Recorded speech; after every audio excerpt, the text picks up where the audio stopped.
Thank you for inviting me to speak at the COP26 side event on the critical role of nitrogen in addressing environmental challenges that we face.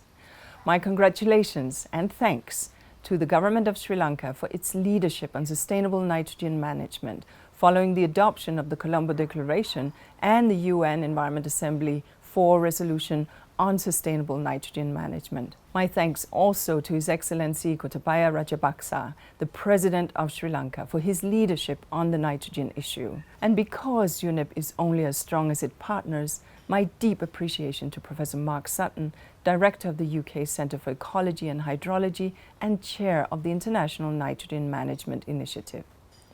We are here today because we all agree that our misuse of nitrogen-based farming inputs and fertilizers as a quick fix to maintain soil fertility has come at a huge expense. For far too long, we have interfered with the Earth's nitrogen balance. The nitrogen challenge sits squarely within what we at UNEP call the triple planetary crisis: the crisis of climate change, the crisis of nature and biodiversity loss, and the crisis of pollution and waste.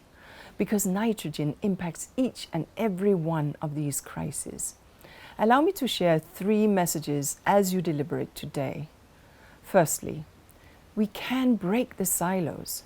Like many of the environmental challenges we face, the impacts of nitrogen cut across multiple policy domains. Nitrogen, science, and policy are fragmented between the domains and across ministries.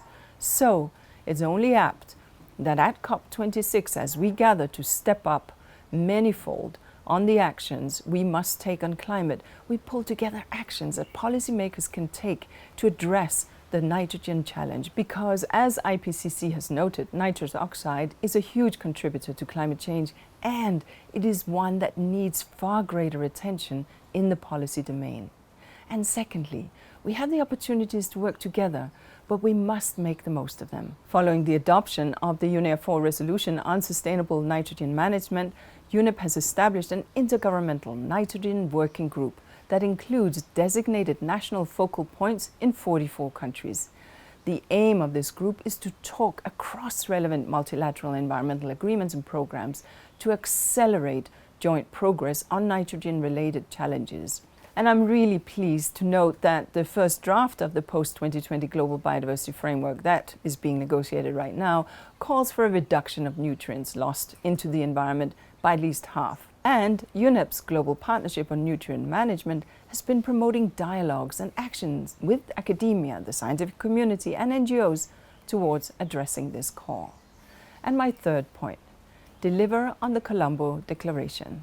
In 2019, 15 countries committed to the Colombo Declaration, aiming to halve nitrogen waste by 2030. We have the solutions: improve the performance of synthetic nitrogen fertilizers, increase the use of organic fertilizers, boost recycling of nutrients from agriculture, improve wastewater treatment, reduce food waste, just to name but a few. We all know this. This is simple. Now, as we seek to urgently deepen the climate action and to strengthen our NDCs, which are not good enough, quite frankly, we have a real opportunity here to add sustainable nitrogen management to the menu of solutions available. I welcome the continued leadership of Sri Lanka and look forward to hearing about the outcomes of your work.